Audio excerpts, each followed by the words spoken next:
Dans les locaux de l'ancienne gare de Montbazon, le PIS, un point information service emploi.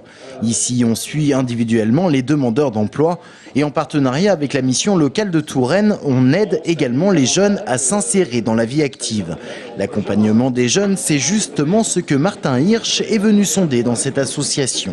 Donc on est en train de parler du contrat de professionnalisation et alors on envoyait les avantages, inconvénients et qu'est-ce qu'il fallait faire pour que ça marche.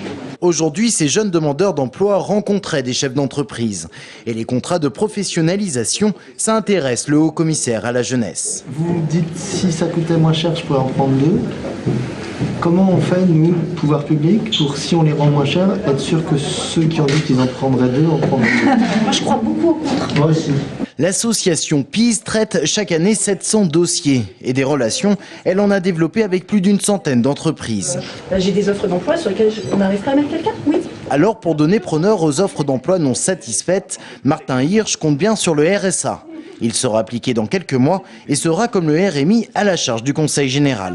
Il va y avoir plusieurs étapes. Le 1er juin, nous allons commencer à verser les indemnités, les allocations.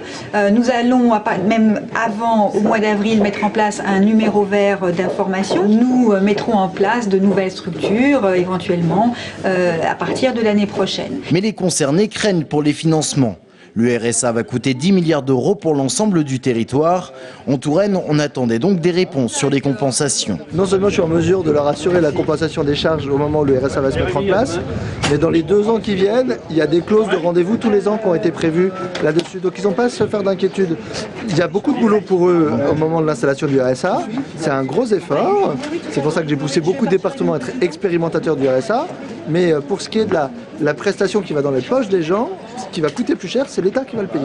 Et ces compensations, le haut-commissaire est allé les expliquer au Conseil général. En plus des 3,5 milliards que l'État mettait déjà dans le RMI, pour le RSA, c'est 1,5 milliard de plus qui seront donnés au département.